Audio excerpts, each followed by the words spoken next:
Welcome, everybody, to another edition of Tackle Shop Live.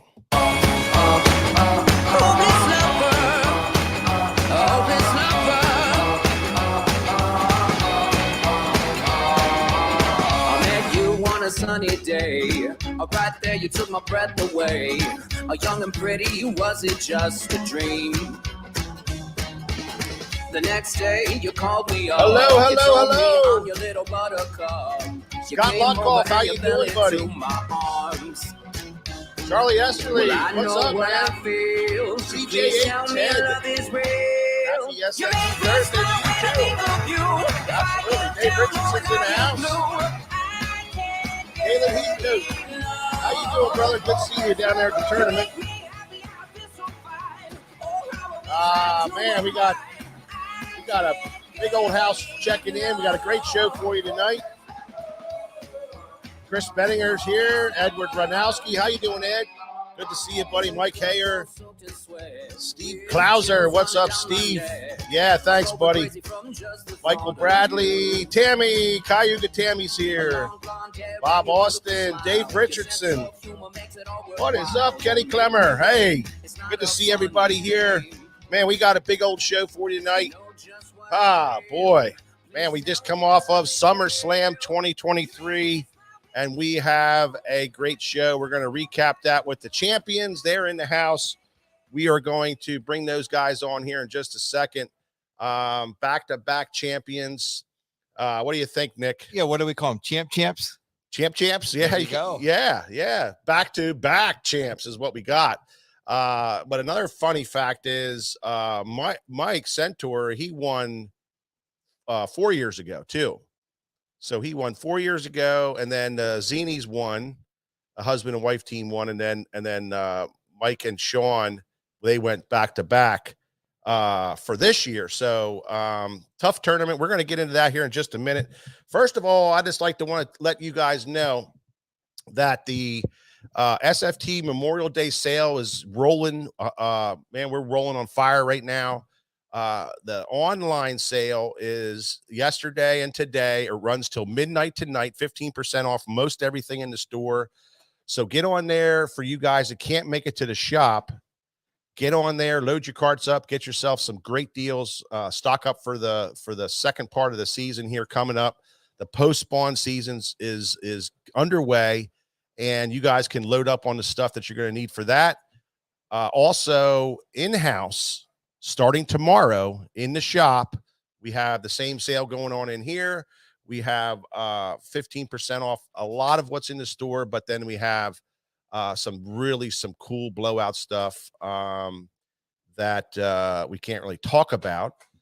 Stuff that's non-advertised, and you know how it rolls. You know, you can do it in the shop, but you can't do it online. So come in the shop, take advantage of some really cool specials. That starts tomorrow.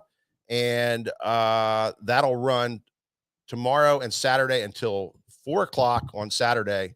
And we will be here to take care of you guys and get yourself all set up. So Memorial Day sale, full swing, going on right now.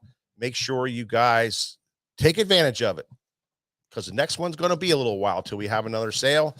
So you might as well stock up now and get the things you know you're going to need. Great. David Shalamiles here. Raymond Barton's in the house. Jerry Otto, how you doing? Tommy, how you doing, Tommy? What's going on, brother? Let's see. Charged Lightning, how you doing? Shane Schweitzer. I'm sorry, Schweitzer. Yeah, road trip, Tammy. Come on down, see us. You better believe it. So we had a good showing for the tournament. It was unbelievable event, and we just can't thank you guys enough. Honestly, it's grown into something beyond what we ever expected. We just had a unbelievable event, and it's really something for George and I. See how this thing has really grown with all the help from our pro staff and all the help from everybody that pitched in and helped us run the tournament, make it run smoothly and as good as it did. We couldn't do it without our help. We have a bunch of thank yous we want to throw out there to the Chester County Bassmasters for their weigh-in process. Man, I don't know about you guys, but the guys that were there, unbelievable the way they took care of business. And I mean, when I take care of business, they roll in there and they made it happen better than anything I've ever seen. No glitches, no nothing, just nice and smooth, made everybody feel welcome and at home. The fish were taken care of unbelievably. They just have a great system. They just have it down pat, and we're very, very, very lucky to have those guys. They run a circuit, the Chester County CCBM trail that you guys can follow, and you can possibly fish some of their events. You should fish some of their events. They get a great turnout all the time. You can go onto their website and see what the schedule is, when they are. The next one I think is June 8th, George, did they say? June the 3rd. June the is their 3rd. next open. Is the next open, June the 3rd. And that's going to be right in the thick of the bite. Yep, right in the thick of the bite. And it's also a great warm-up for the Ike tournament on June the 10th. So if you're going to do the back-to-back, you can fish the Chester County Yep. on the 3rd and cash big. And then you can jump in the Ike on the 10th and get yourself a new boat. Yeah, absolutely. And they're doing a first place is a boat, Bass Cat with a Yamaha. And what's nice about that tournament is their foundation promotes youth fishing, particularly inner city youth fishing, exposing kids to fishing. So both those tournaments are coming up quick. Yeah. So that's a big thank you to the Chester County Bassmaster guys. We appreciate that. We also appreciate Butch from Anchor Marine for the great job they did getting everybody parked. We kind of overwhelmed him in the morning with 163 boats, but they responded well to it, and they got everybody parked, and they were really cool about the whole thing. So thank you to Butch and Anchor Marine for doing that. Yeah, Mike, I'm checking all these boats, making sure the live well checks and this, and I get out to the road there, and it was like that movie, If You Build It, They Will Come. I mean, it was just yeah, trap. Yeah, well, and thank you to the contestants. That's the other big thank you I want to give out to the contestants. You guys, you're very patient. Nobody got up in an uproar. There was a few snafus at the boat ramp. We had some mechanical failures. Everybody helped out, pitched in, and got these people taken care of. And I just want to thank those guys for being there and helping out. A lot of those guys were the legends guys, especially David Greenleaf for helping at the boat ramp there and keeping things moving. Those guys did a fantastic job. And then in the afternoon, we had the high school fishing team, the Legends fishing team. They were there running fish for everybody, so you didn't have to run down on the dock and worry about all that. They took care of that. So thank you to those guys also. But like George mentioned, and I think what I'm going to do is I'm going to bring Sean and Mike on here first, and then I want to talk to them also about the event coming up here. Hang on one second here. All right, and here's our champs. I'm going to add them to the stream. Here they are, the champions, back-to-back champions. Mike Centaur and Sean McKee, back-to-back. I'm telling you guys, unbelievable. Before we really get going on this, though, I want to promote the Ike event. And I know, Mike, you fish it every year. You won it one year. Sean and I did with Jack Rippers. Yep. Right, exactly. So, but as George mentioned earlier, the Ike event it's a great event, number one, and a lot of guys go and fish it, and it's a lot of fun. I do it every year. That's one tournament I get into every year down there, and I feel so strongly about it because of what the Ike Foundation really is. Helping kids, helping the inner city, kids get exposed to fishing, and they also do a youth tournament circuit that they do. And it brings, kids into the sport, and it just exposes them to fishing. how do you guys feel? I mean, is that why you do it mostly? I mean, is it something like that does it for you, or are you just going after the boat? So Sean and I, we both fished in Top Rod Bassmasters, the club when we were younger, and that's a club that Mike Iconelli started.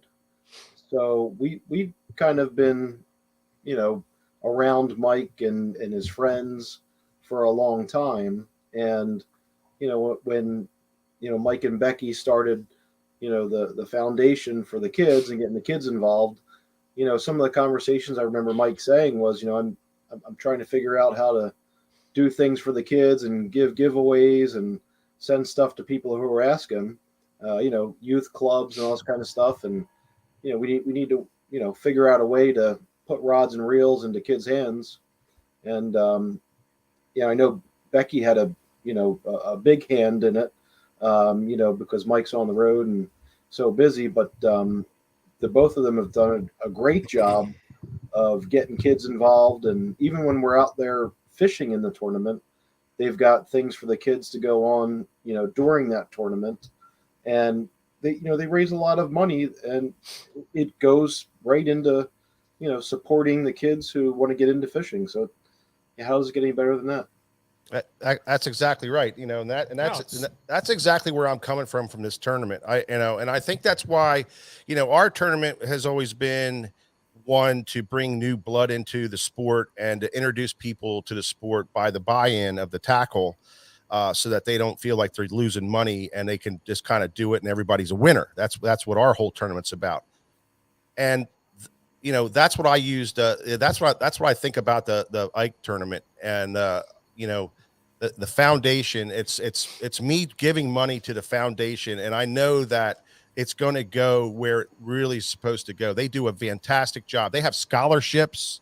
They have it's wonderful. They do inner city events. They do the kids tournaments, little tournaments for the kids. They give away rods. They get all kinds of stuff into the hands of these kids. And that's really why I do it. And I'm kind of pleading to everybody out there who is listening, that if you never fish a tournament, or you're one of the guys that fished with us down on the Summer Slam, and you just, you don't want to feel like a donator, you come to this event. It's an event where your money is going to go for a great cause. And you do have an opportunity to win a boat and a motor and a whole hodgepodge of other prizes, but it's really not for that. It's about the helping a foundation that directly deals with getting people involved with the sport of fishing, however it is, and to give these kids something else to do than sit in front of the TV set and play on their electronic games. Yeah, I agree. I mean, we do a lot of these, for this foundation, for that foundation, and they're all, I think as responsible citizens, you need to give back to in some way or form. It doesn't mean you can't give back and have fun. I mean, no, I'm a straight up champion and I fish this thing to win, but I mean, at the end of the day, I want my money to go to them because I see what they do with it. Absolutely. They don't take a penny.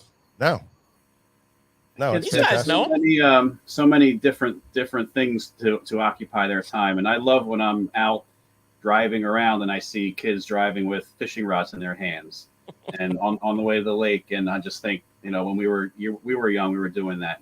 My brother, God bless him, he's the complete opposite of me. He's a computer guy. He's an indoor cat. And I just think there's so many people like that nowadays, and that's fine if that's what you like. But I just, that Ike event that they did, they used to do it in Haddon Lake in Haddon Heights. And I remember I did that with a couple of my nephews. And I want to say it was 100 plus, maybe 200 kids around that lake. Every 6 feet, a kid had a spot to fish. And the entire perimeter of the lake was full.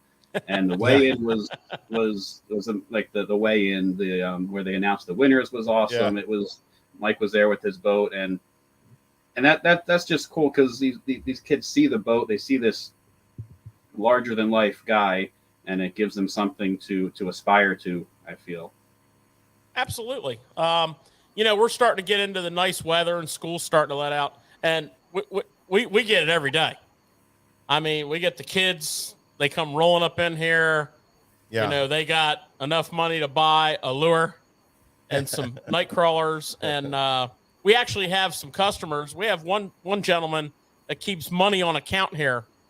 And when we see the kids like that and they're fired up and they're going fishing, he picks up their tab for them, and he's like, hey, get them another pack of night crawlers and get them a couple more baits and get them put some new line on their reels and send them on their way.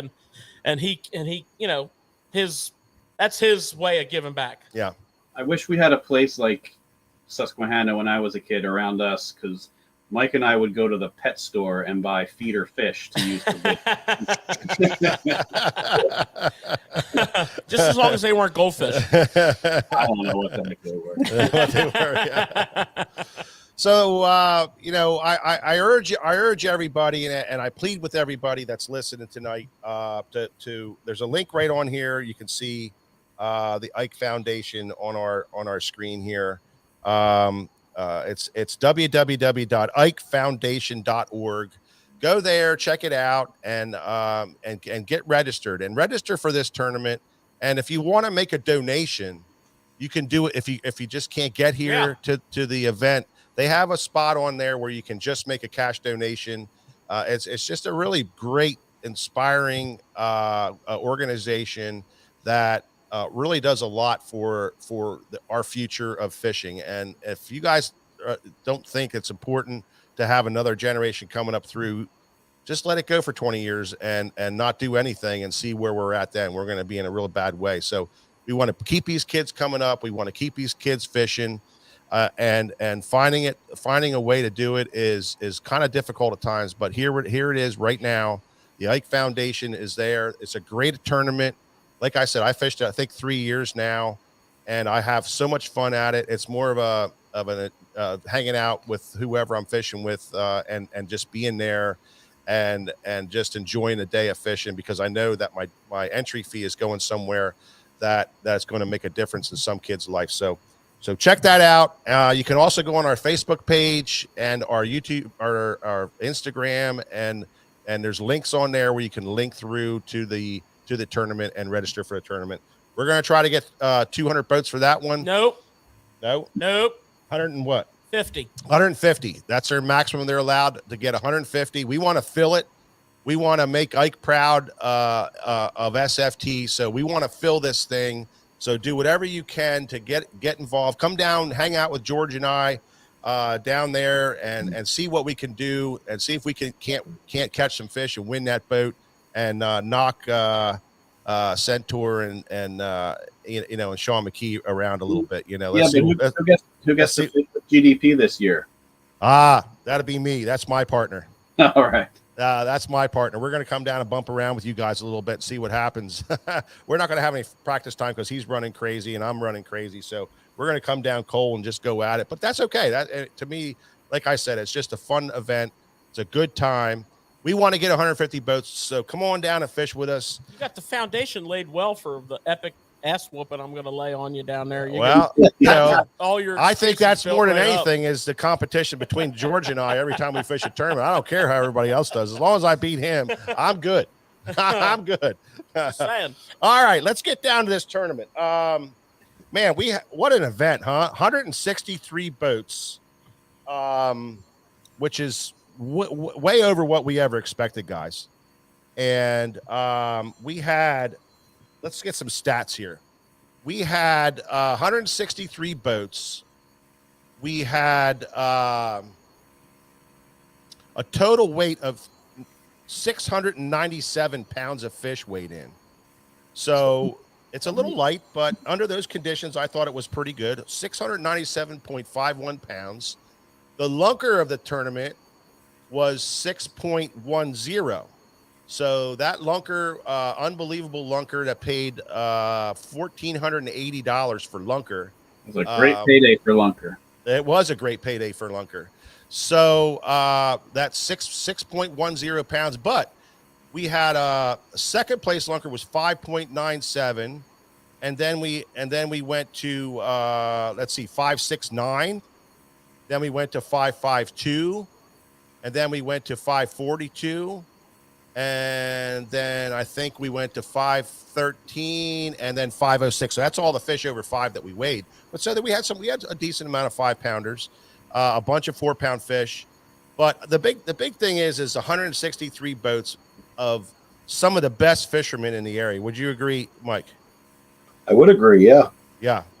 I definitely think that we had some of the best fishermen around, and then some adverse conditions, and Mike Centaur and Sean McKee end up on top with 1957 for their best 5 fish, and end up as champion. They went out boat number 91, so you don't have to draw a light number to win. And there you have it. First place goes to those gentlemen. And the big question that everybody wants to know, and I think we can break it down a little bit, is under these conditions. I mean, I think I would have probably ended up differently if we didn't have the win. But under these conditions, what did you guys do? What did you have to do to catch your fish? How did you come up with those fish? Number one. And number two, did you get a lot of bites for the day? That's the question. Well, being the co-angler, I think Mike fishes best. He fishes with a lot of guys, but I think he fishes best when you kind of let him do his thing. And he had a plan, and I'll let him talk about like specifics, but plan A didn't work, plan B didn't work, and then it's just like, well, he goes into his bag of tricks and started doing stuff that I've seen him do before, but fishing behind guys, but fishing differently, making casts that they wouldn't make. And you got to catch the fish. You got to hook the fish before you can get them in the boat. And we had a couple of instances where it was like, you hook the fish, but how are we supposed to land them? But we got them a couple times. And it was just having a good backup plan. And when that didn't work, history, I think. So bouncing around from so many ideas from 1 to 2 to 3 till you finally decided that you have to start scrambling, I guess is what the word would be to bring it, other than, you call it going to the bag of tricks. I would call it scrambling. It was scrambling. We didn't have. Yeah. What made you scramble? I mean, what was the factors in the scramble? So, I think I've been down here most every weekend since end of March.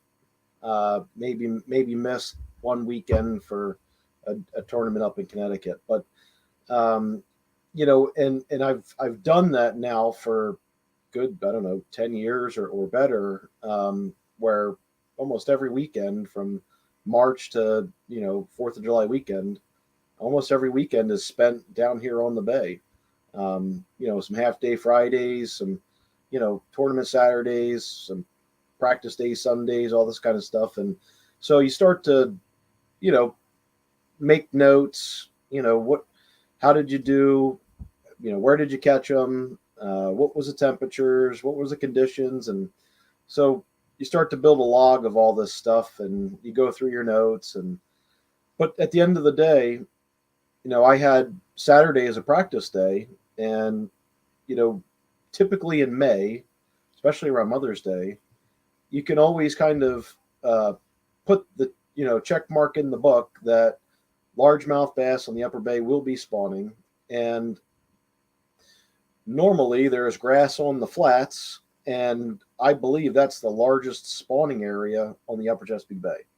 Mm-hmm. So I went out Saturday and bumped around the flats, and there's got to be 100 people out there, but the place is so big, you've got plenty of room to fish. Mm-hmm. And there's so much good grass this time of year, and lots of fish are there. So I try not to fish in the crowd if I can find fish away from the crowd, because I think on tournament day that shuts them down a little bit. A lot of trolling motors and gas motors over top of the heads of the groups of fish. Mm-hmm. So if you find something off a little bit, that usually works out to your advantage. And so the couple of areas that I did have, well, that northeast wind was blowing right into the areas that I was really hoping to fish. And while I was, looking at the flotilla, of boats, I kind of didn't want to go, spend my time in that same crowd. So we went out and spent some time out there, and the water quality changed. And, I was kind of like your trolling motors coming in and out of the water because you've got 1 foot waves under the boat. And so, I said, well, let's see if we can go run, some of those protected spawning areas that are out of the wind. And, we went to some of the closest ones in the Susquehanna River area, and we made our way to, some of the typical spawning places. And I'm looking with the Panoptics, I'm looking at structure with 360, and, we're dragging baits and throwing drop shots and Ned rigs and all these types of things to try to get a bite. And, as the clock is ticking away, it's 8:30, 9 o'clock, and we hadn't had a bite. Mm-hmm. And so that's when, Plan C came about, and said, well, you know what? We know the Northeast River, very well. We've already lost time, right? So a run to the Sassafras or a run to the Middle River, or, one of these big runs. Now that's going to chew up even more time and cut our day in half. So let's stay close to home and just see if we can at least put 5 fish together, because you always want to catch 5. And now it's 30 and we got 0. So that's really what we did. Is we just said, we pulled the trolling motor up and strapped the rods down and said, let's just run up the Northeast River. And we've been fishing it, spring, summer, fall, and winter for the last 15 years. Yeah. You know a few things up there. We know a few things, and of course, this time of year, right? There's been 20 tournaments already, and so even though those fish may want to be out on the grass flats, well, there's a number of them that have been brought back and let go, and they're swimming their way back out to the Northeast River. But there's some places where you can intercept them, transition areas, some of that kind of stuff. And so we just, we started fishing, and at that point we were trying to save face. Like, all right, let's get a limit. We don't want to come back as with nothing. Let's get some. You have that sinking feeling like, boy, are we going to get a limit today? Are we going to get a fish? Yeah, are we going to lay? Not to mention the wind, but you also had the tide was at a strong disadvantage to everyone at that point in the day. The tide was still, coming in, but it was coming in hard and it was coming in high. Yep. So you were starting to get past that tide window, if not already past it. Yeah. So, with all these things, at our disadvantage, if you will, we like I said, we just went to work in the Northeast River and, started fishing some of those areas where you can typically get a bite. And, we were in front of people, behind people, next to people. There was a lot of people that did not, they bailed on the grass flats as well, because it was just tougher fishing. And so, fortunately we were just, in the right spots at the right time with the right baits, and able to, slowly put those, better class fish in the boat. And spinning rods. Do you have a Sasquatch just shake your trailer? Yeah. Was that a Sasquatch? Right? Yeah, I did just knock it. I think it was a Sasquatch. That's why I don't like camping. You got Sasquatches shaking your trailer. You got all kinds of things going on down there.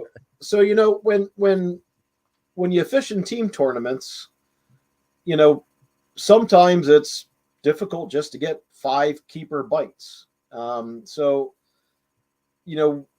I don't know if you want to say meat and potatoes or how you want to say it, right? But it's like, I'm a power fisherman, right? I want to throw a chatterbait. I want to throw a spinner bait. I want to flip a jig.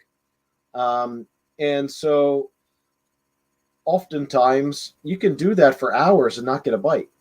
And so you need someone in the boat who's with you, who's willing to throw the wacky rig Senko, throw the shaky head, throw the Ned rig, throw the drop shot, because those baits just put fish in the boat. And those finesse baits will put big fish in the boat. They A lot will of times. they will put big fish in the boat, and so most of the time, you'll see my partner and myself throwing something different, unless we're dialed in. If we have figured out that a black and blue jig is just unstoppable for the day, Yeah. well, then we're both going to throw the same thing because boy, they're just on it. Yeah. But when the bite is tough, oftentimes you'll see I may be flipping a jig and Sean may be throwing a shaky head worm. Mhm. And he may put, 4 fish in the boat that are 3-pounders, and I catch 1 5-pounder. Yeah. Because, it ate the jig. So oftentimes, that's how we'll, as a team, attack, getting those fish in the boat. That's what I've always said about team fishing. There's so many times that I hear that, oh, my partner was catching them like crazy, or I was catching them like crazy. My partner copped a big attitude and got all mad and everything. You just hear the teams that fight against each other instead of fish together. Exactly that. Your partner could be catching 2 and 3 pound fish, and the other guy is swinging for the fences, and he pops a 5-pounder, and he might only catch 2 fish, but they're 2 quality fish that really made a huge difference. So that's really great. You guys can work together like that, and that's part of what team fishing is all about. And especially in a tough tournament, it makes a difference in the long run, and you can see it.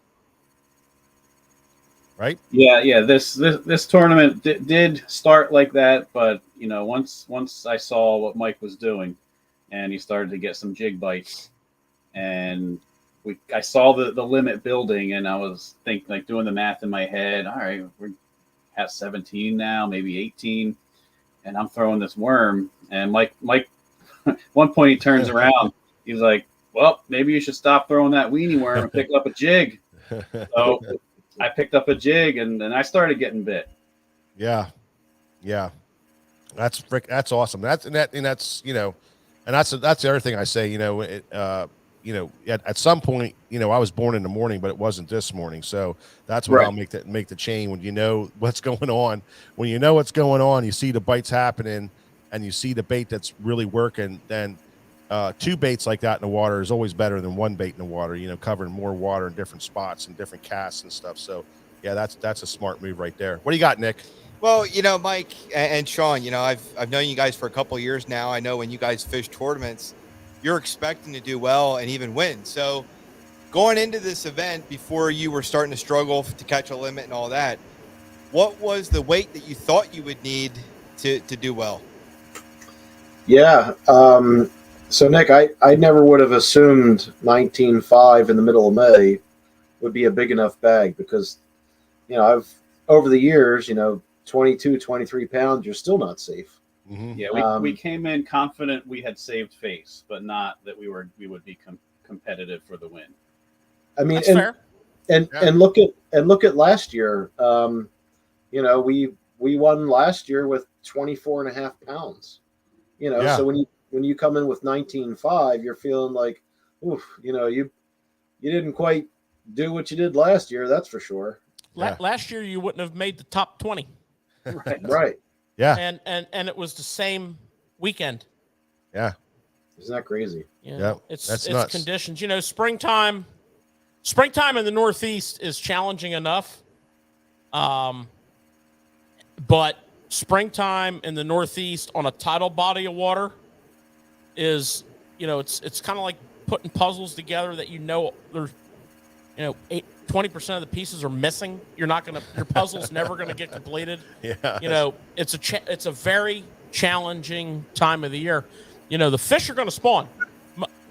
Mother Nature has them on a track to spawn, and Yeah. they're going to spawn under less than ideal conditions on years like this. Yeah. time and time again. So, you have during this whole month pre-spawn, post-spawn, and spawning fish. So jumble everything up and throw this challenge together that we had on Sunday, and and look at the final weights. I've got a question. You guys played it Go quite ahead. well. Question for you guys: how far do you think the spawn is along? Well, there was definitely a spawn that already happened in April, and then there's been another spawn that's already happened in May. So I know we're at least on our second wave of spawning fish, and I've seen fish spawning in June out on the grass flats. Yeah. So I firmly believe that there's going to be another wave of fish that are going to spawn. You think it's a big wave, or because and the reason I'm asking is because for the last several weeks everybody's been struggling. For the last month and a half, or all season, there's been such a struggle this year as to Seems other like years. There's a handful of guys who figure it out this time of year, and they're always up in the standings. Yeah. So But one of the biggest curveballs we have on the Upper Bay is the Conowingo Reservoir, and the second one is the weather conditions on the day of the tournament. Mhm. So, I think it was about 3 or 4 weeks ago. There was beautiful, early April. There was beautiful grass on the flats. The water was clean. Fish were showing up, and it was like, all setting up to be, the best spring ever. Yeah. And then we got a bunch of rain. We opened the Conowingo, and I had water temperatures in like Furnace Bay and in Swan of 66 degrees in April. Wow. And they opened that Conowingo up. You heard those sirens, for however long they were coming. Yep. And in 2 days, the water temperature on the flats went from clear and 60, 62 degrees to 54 and muddy. Yeah. And so when that's, I think, part of what's been happening. And then also, some of our tournament weekends that, should be a good event. I think even the Chester County had to cancel the first one. Sure. Just 40-mile-an-hour winds. Yeah. Yeah, because of the weather. And Yeah. so I think, the timing of when the Conowingo sends that cold, muddy water down, and then having our tournaments line up on a cold front, I think really that's what's made it difficult this spring. Yeah. Did I hear there was a smallmouth bag at one tournament down there? Did you hear that? Yeah, because I came in second to it. Oh yeah, yeah. I mean, was whoever heard of that in the spring, of smallmouth bag win in a that was tournament? impressive. You know what I'm saying? It was in the BFL tournament. And, Oh, okay. And it was the fishing was tough, conditions were tough, and 20 pounds of smallmouth came to the scales. Wow. And, I have a friend of mine who loves to fish for those smallmouth, and I always tell him that I don't fish for them because they never win. Yeah, right. I don't think I've in the spring. I don't think I've ever heard them winning. Now I've heard of them winning in the fall. Yeah. Already, and in that late August and September timeframe, I've heard them doing well, but never in the spring. I mean, you never would consider it. Well, I mean, if you catch a 20-pound bag or even a 21 or 22-pound bag of smallmouth, Yeah. normally in the spring, that gets you like 10th place. Yeah, exactly. Because the fish on the Upper Bay are so big that they got big, giant, largemouth. Yeah. So Yeah, amazing. Yeah. They will play. George, when you come down here, do you spend any time up in the rocks in the Susquehanna River? I do in the fall. They will play in the fall. Now, if I'm fishing for fun, or if I'm fishing like a smaller, like little local type smaller thing, and it's full moon in the end of April, beginning of May, you can go up in the river and you can catch 21 to 22 pounds of smallmouth, and in most little club or small 10, 15 boat tournaments, that'll do. Yeah. But in the fall, you can set your watch by if you have, water temperatures right around 60 or below. If you can get water temperatures below, you're golden. But if you get that rain that you guys hate from the Susquehanna, if you get that rain, you'll feel differently about it, because they'll open floodgates. And if they open 2 or 3 or 4 floodgates and you have the aforementioned conditions, you can go up in the Susquehanna River with a spinnerbait and just absolutely catch 20+ pound bags consistently. But to get those conditions in the fall is kind of rare. We don't really get fall floods that often. I know you guys have probably, with your history down there, you don't have to look too far back to where you're sitting right now would have been under about 4 feet of water. Yeah. That was a September hurricane. But, I'm talking about a reasonable amount of rain, kind of like we just had, the one you're referring to. The Susquehanna River went up about 7 feet in about 18 hours. When that water hits Harrisburg, it's about a day and a half to 2 days before it's about a day to a day and a half before it's coming through the dam. And when it's a 7-8 foot rise like that, they will run a few floodgates for a little bit. And that's the perfect situation, because the biggest smallmouth in the Susquehanna River are from the Conowinga Dam down. Yeah. There's some big smallmouth in the reservoirs here, but the upper river where we fish, there's not that many over 5s. So, yeah. Do you think it's because of the current? I think it's because of the forage base. So if you look at the reservoir right by the shop here, I'm sure you guys have seen it. I know you guys cross over the river there on the bridge. That reservoir right there is a heavy gizzard shad forage base, and they just gorge on them. I mean, those gizzard shad will spawn 2-3 times a summer. The next reservoir down, the gizzard shad are coming through the dam, and they just gorge on them. So you're getting a really good population of 5-pound smallies here. I mean, 5-pound on a scale. Down below the Conowinga Dam, think about it. Herring, yellow perch, white perch. Those smallies are living large down there, amongst other things. And that's why there's more 5s in that stretch of the river than there is anywhere else. What's your biggest smallmouth out of the Susquehanna? Well, my biggest smallmouth down there is 415 that I weighed. I think I've caught a couple that might be a touch over that. My biggest smallmouth up here, I don't have an exact weight on it, but it's less than 5.5 pounds. Now, I've had limits of where there's multiple ones of those in there like that. That's as big as they get up here. But up where we run the jet boats, I saw 610 and I saw 7.4 once, but I'm talking 2 fish in 30 years. Yeah. They just don't get much bigger than that. It's the environment they live in. Yeah.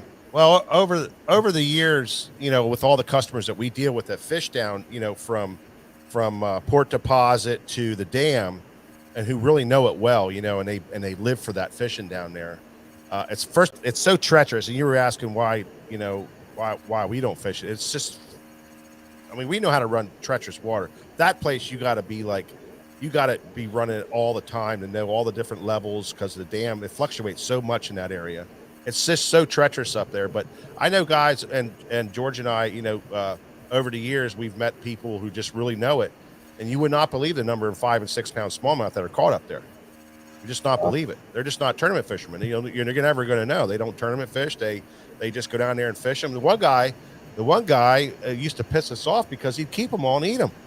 Right. And we would bust on him like crazy. Come in the shop, and he almost had fun, showing us pictures of him, taking 1 or 2 of them home and eating them, because we get so bent out of shape. We'd want to throw them out of the store. 5 and 6 pound smallmouth. And I'm telling you, and there's a lot of them in that area, but it's just so treacherous to get to them that nobody's really going to do it. It's just difficult. Back in the earlier period of like organized tournament fishing on the Upper Bay in the 90s, the late 80s, particularly in the 90s, In the fall, I'm sure all you hardcore guys on here know who Brandon Coulter is. He fishes on the Bass Pro Tour from Tennessee. Well, he was born up here, and his dad was Rich Coulter, and his dad was the champion boat rep for the Northeast.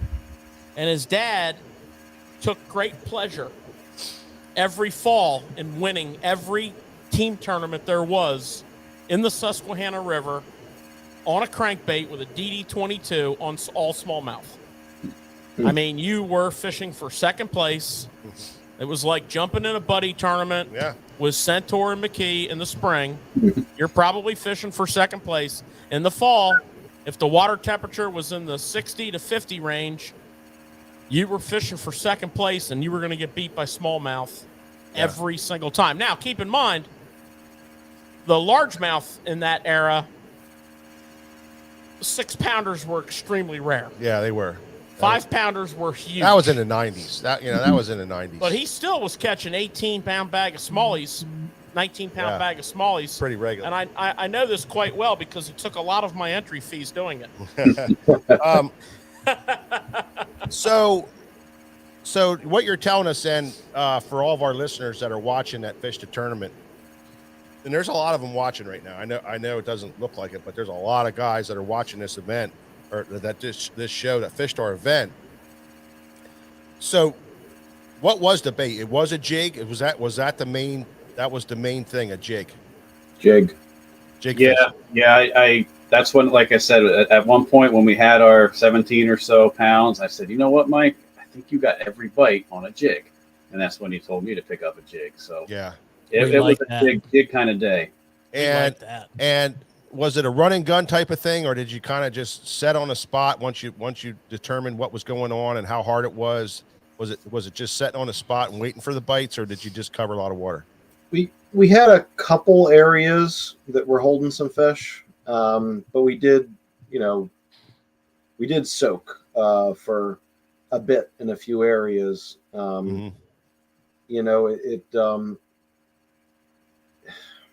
It's kind of like one of those deals where, you can kind of run away from, a population. So you got. What do they say? What's the saying? You never leave fish to find fish, right? Yeah. So when we started getting some bites, it was like, all right, let's soak in this general vicinity, and not go too far. Even though it was a couple of places like that, but it's when you start losing time, you can't, your rod's got to be in the water. If you're outboards running, you're not fishing. Very true. Very true. Well, it's so difficult, especially if you're getting bites like one bite every 20 minutes or 30 minutes. It's so difficult to stay in one spot, so if talking to guys, that are listening here, what's a determining factor for you that for you to stay in an area? Well, part of it now is electronics. I mean, it used to be, you'd have to listen to all the clues that the fish gave you, because you weren't likely to see them unless they were on your 2D sonar directly under the boat, or maybe you catch a glimpse of something on a side scan. But now, if you've got, the forward-facing sonar, I mean, you're around fish. If you're seeing sunfish and bluegills and crappies and perch, and if you're around life, well, there's a good chance that there's going to be some bass around too. It used to be that the only clue you got was from your lure, unless one blew up on some bait close to the boat. Now, I mean, I've got GPS up front, 360 up front, and forward-facing sonar up front, and you kind of put all those tools together, and you need to know when to use them and when to not look at them. Yeah. But certainly now you can say, hey, look, I just scanned this whole area with my forward facing sonar and I didn't see anything. Like it's time to go. Or, hey, I just scanned through this area and the fish aren't jumping on the hook, but I saw 5 or 6 fish that looked like they should have been bass. Let's let it rest a little but not leave far and try some different baits and that's when you can, like I said, it is a little bit of a different game now. Well, and that's an interesting concept. I think a lot of fishermen who are good fishermen, I'm talking about guys that consistently catch fish under any circumstance, are good with electronics. They overlook the stealth factor. Fingernails on a chalkboard for me in my boat is slamming a hatch lid. Yep. It just grates me. We're in 2 to 3 foot. Trust me, I know. 4 foot of water. I know. Sound travels, much more efficiently through water. So when Mike slams the hatch lid I knew that was coming. and it doesn't close all the way, so then he stomps on it and bends the latch, closing it, that violent sound ruins the area. And, Calm down, bro. back in the day, Mike and I, in our early guiding careers for smallmouth, one of our little tricks, and I credit Mike with it, would be to pull into pressured areas, which is so mirror image of the Northeast River on a tournament day. We'd pull into very pressured areas where the bite was exceptional, which is basically water willow, grass beds, things of that nature. Super shallow. 2 foot of water is deep. Super shallow. We'd pull in those areas with our clients, and you already, as you were fishing, you were looking to see where people were fishing, and it was just boat after boat, just spinner baiting to death this stuff. Because if you had enough of them, you're going to do well. Well, there's a lot of fish on this stuff, so we'd pull up an anchor. Yeah. With an anchor, a 35-pound anchor. Oh yeah. Ease it down in the water. That's how I got these guns right here, boys. Everybody, be quiet. Take it easy. Fish a little bit if you want. And after about 15 minutes, when things kind of chilled, man, you'd catch 4, 5, 6 nice fish in that area that you would have not even Never had would a have caught shot at. So we tend to do that a lot in our largemouth fishing, and even like we like to fish tournaments on Conowinga Reservoir also. Yeah. And we'll get in an area where, now we see fish, and we'll just put the power poles down and just kind of chill out for a little while, fish a couple little obvious spots and just be real quiet. Hence the importance of spot lock and power poles. Well, do you think the power poles rubbing against the bottom create that noise that you don't like? Most of the time, nothing's moving at that point. You get that initial, especially when you're in current on rock. Like when you're in a jet boat on the river and you put power poles down, it sounds like the back of your boat is being cut off. Yep. Ripping, bending, horrible sounds. And Yeah. you don't even want to look at your poles because they look like they're about ready to snap in half. But, 3 foot of that and it pauses. And then fish have a short memory, man.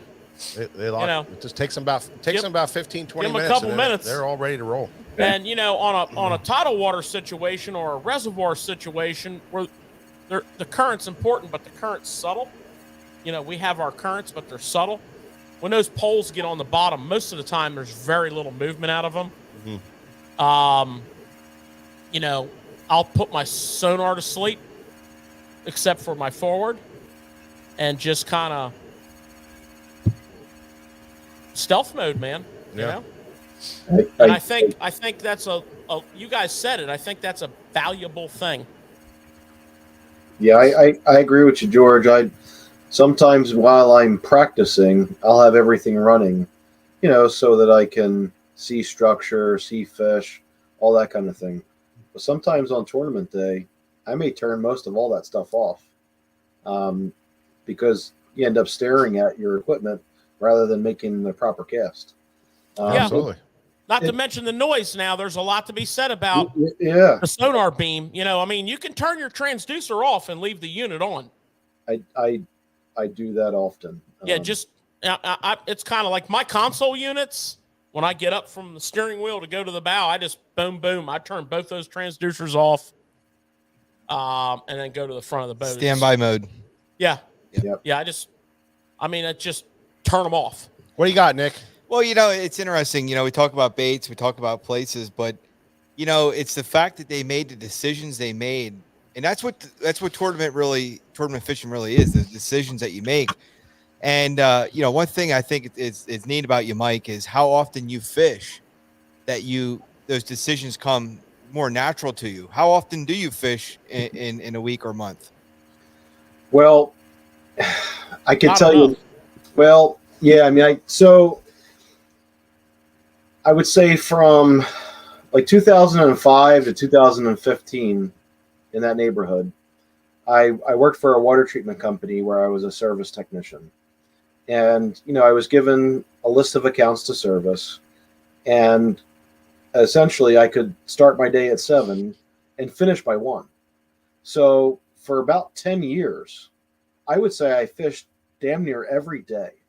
Let me tell you how fun it is when you get a text from Mike at like 1 p.m. Look at this 4-pounder. Look at this 5-pounder. So Yeah, we get those too. Years. We get those too. yeah, I'm sure. So it's two things. So I fished really hard almost every day, freezing cold, can't feel my hands, ice on the guides, to brutal hot. I think I'm going to pass that on the boat. And I don't know why, I just wanted to catch fish. I wanted to be the best at it that I could be. And so for 10 years, I traveled all the different lakes that were in the area. I traveled all the different, creeks and streams. I tried to push the limits and been through a number of boats and, all this kind of stuff. Tried to learn every technique I could. And I just fished really, really, really hard for a solid 10 years.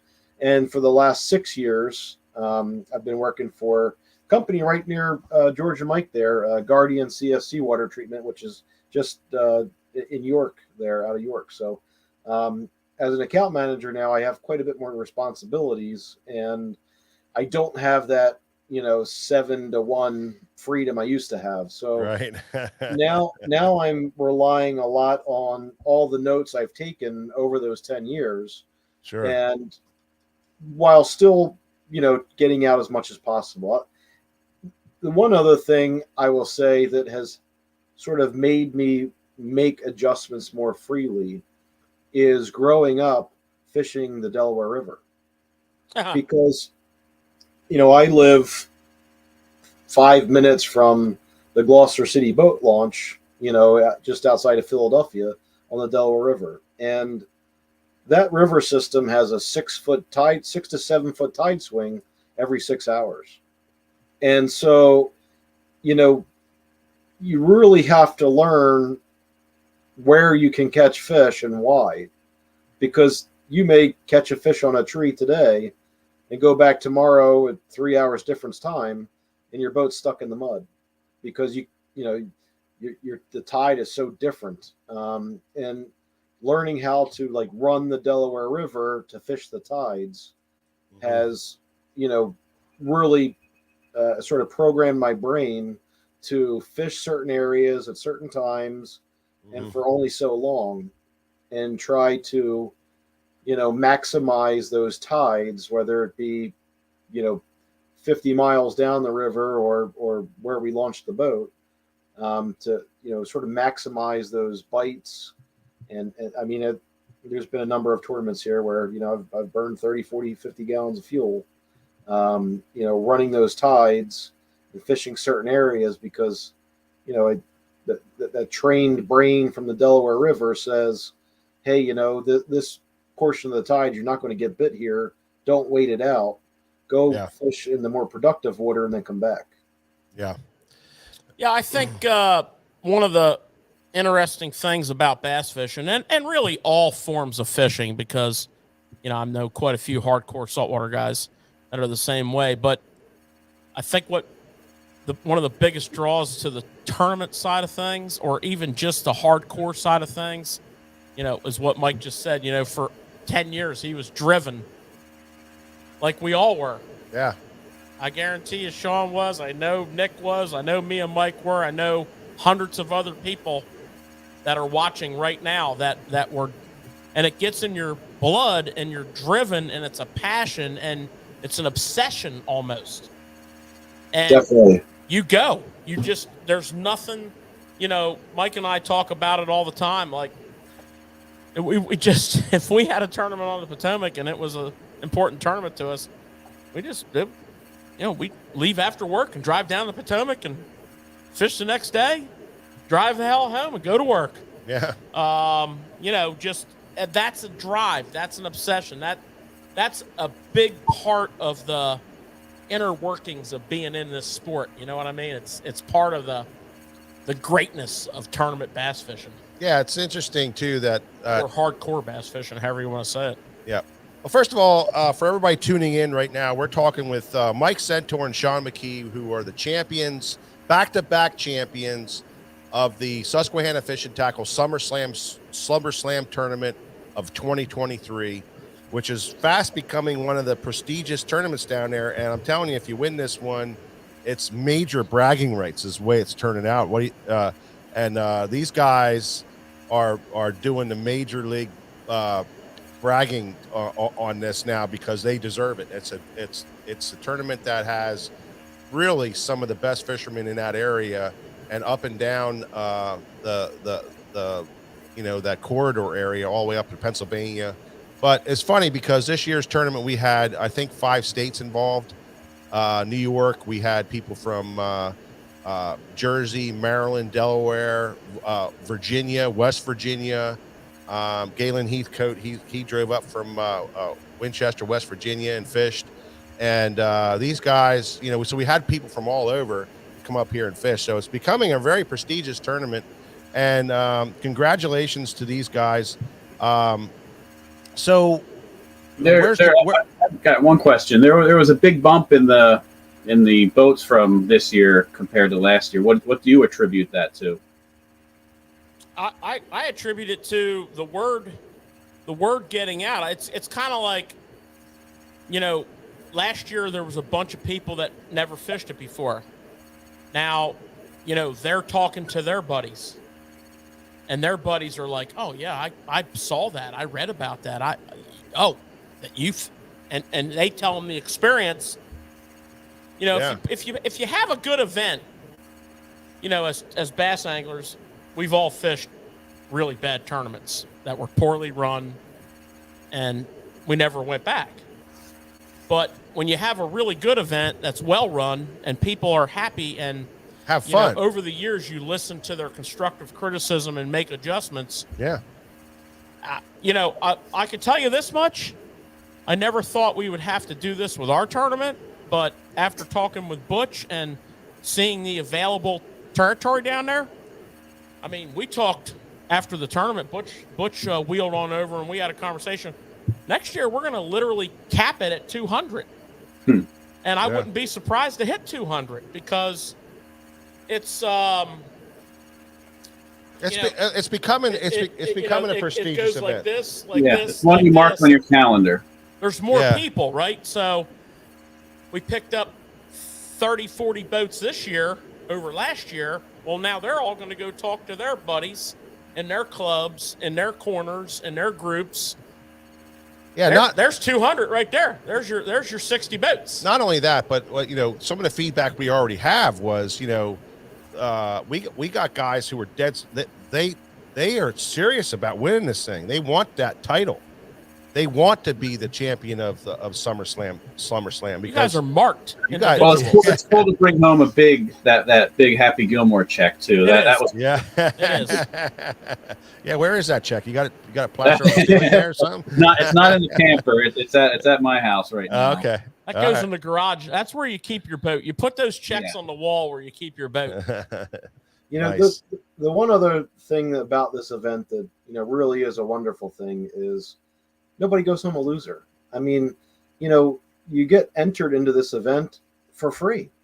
Yeah. I mean, I needed a reel. I blew up a reel, and all right, I'm going to buy a reel anyway. So that's our entry fee. You're Yeah. in. Yeah. I've talked to a number of guys over the years, you know, that have said, well, you know, I love fishing, I enjoy fishing, but I don't feel like paying, you know, $200 to get into an event. you know, and when I don't feel confident that I'm on winning fish. Yeah, Well- you know what that's called? It's called a donator. That's what we feel like we are, as donators.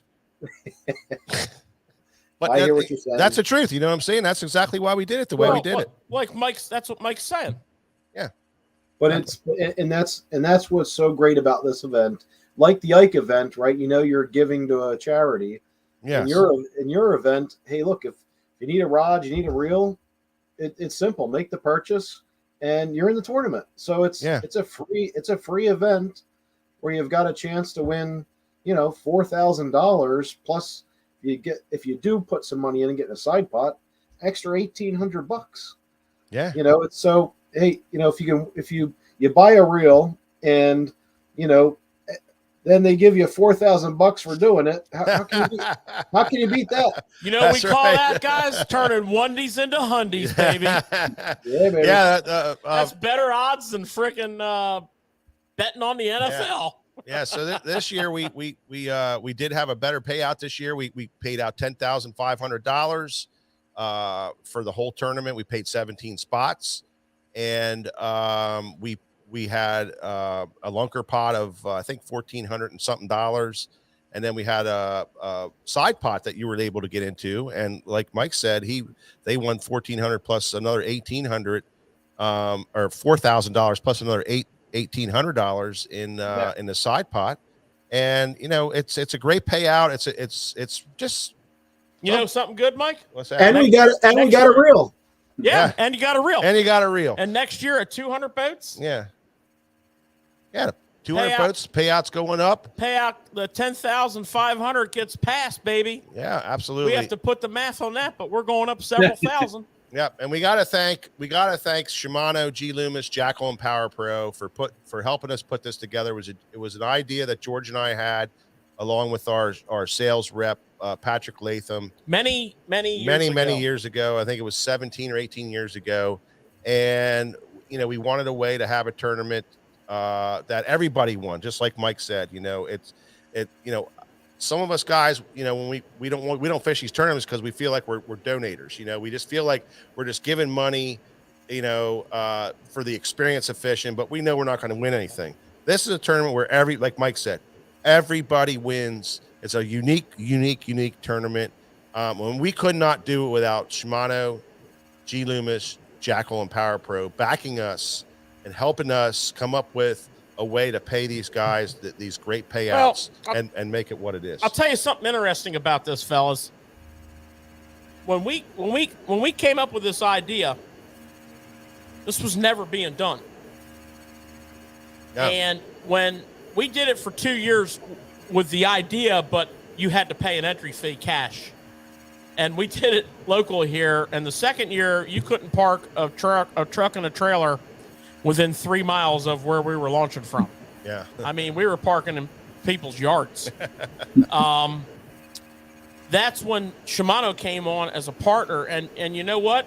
The very next year, they laid it out to some of their dealers in other regions of the country. And now this tournament is going on Kentucky Lake. This tournament's going on the West Coast. This tournament's going on in Arizona. Yeah. I mean, this tournament goes on in multiple parts of the country as something we pioneered with our rep many years ago. Patrick Latham and Mike and I kind of, and then Shimano said, yeah, we really like this idea.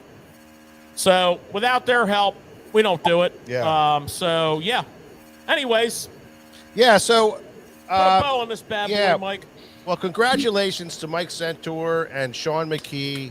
Here. Absolutely. Good job, guys. Back-to-back champions. That's the impressive part. And let me take it, you guys are going to come back next year to try to make it a threesome. We'll be there. As long, yep. It's like I said, it's one you mark on your calendar, and as long as it works out. They're going to be like Kobe, man. They're going to have freaking rings, and they're going to have to go like this. I was looking at getting a belt, you know, some kind of belt, but I don't know. Maybe belt would be nice. Maybe we'll do that next year. Have a championship belt or something. But so congratulations to you guys. Thank you so much for taking time out of your schedule to sit with us and talk. And thank you for sharing your your game plan and what it took to win this, because you guys well know that here at Susquehanna Fishing Tackle, we're all about learning. We're all about trying to come out of our tournament and our day of fishing and learn something new to make us a better fisherman. And I appreciate your openness and your you're laying it out the way you did, so that our people that are watching got something out of this, and that's what it's all about. We appreciate it very much from you guys. Thanks. I'll say one other thing. I'm not going to say what Mike was throwing, but I was throwing the Riot Minima jig, which I really like. I know you guys stock that. Oh yeah, Tungsten. Half-ounce tungsten. That's kind of my go-to with low profile. And, oh shoot, Sean. And for anybody that wasn't there, Well, you got like ADD or something. oh, I right, got. man? I mean, these are things I think it's talking tackle, and you're just Oh like, no, I got something. If I don't say it now, Christmas I'll forget morning, it. your I'll forget it. presents are trying to open up or something. For everybody that wasn't there, you missed a great, unbelievable performance from Sean McKee with his own song, Signature. signature song. And now he calls it something, but I call it the Summer Slam song. that's all right. Yeah. What is it? What was the name of it? I call it "Here Comes That Bite." Yeah, here comes that bite. And Sean put a great. He was nice enough to come up and sing it for us at the weigh-in. It was great. And then what was really cool, Sean, and I'm telling you, you made my freaking day on this, was the last verse.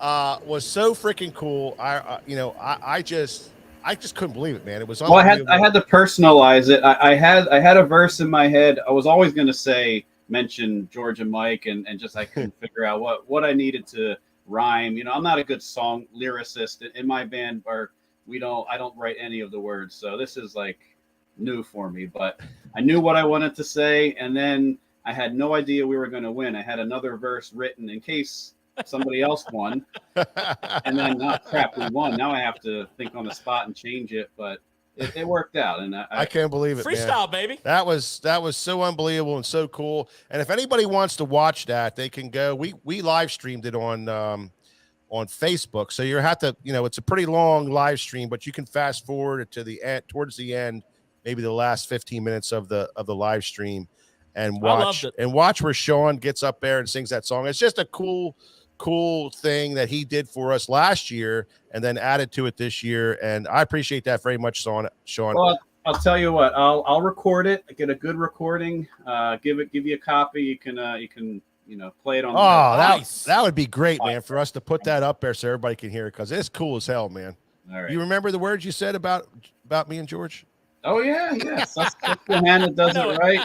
Tackle toss with George and Mike. Yeah, the God, that's freaking. I'll tell you, man, that was that could be badass. our intro music now. I'm telling you, we For could the use a show. piece of it for intro. I'd love to have it some cool intro music. Maybe we can collaborate, Sean. We'll talk. Yeah, we'll talk. All right, Sean McKee, Mike Centaur, champions for 2023 SummerSlam. Back to back champions. Thank you so much for stopping well by, done, guys. fellas. Well and, done. Be Thank prepared, you. because I'm coming down for you. For the Ike tournament. I Telling you. won't be fishing with Mike for that one, but whatever. I'll be there though. Don't worry, guys. They're still paying second, third, and fourth. Yep, absolutely. We're coming for you. Congratulations, guys! Once again, thank you so much for having it, for stopping in. All right, take care. There you go, guys. The champions of 2023, Mike Centaur and Sean McKee, and what great guys! And giving up their technique and all that kind of stuff. What do you have to add, George, about that fishing down there, and for all the guys that are watching that were there? A couple things. First of all, what I really liked about talking with them this time was not so much the nuts and bolts, but the mental side of it, the decision-making side of it, the recognizing the weather has changed, plan A, the weather has affected plan B, coming up with a plan C. And for this reason, it's going to take a long time to go down to the Sassafras. It's going to take an even longer time to go down to, Middle River or Gunpowder. And, that's not feasible. So let's go to the Northeast River.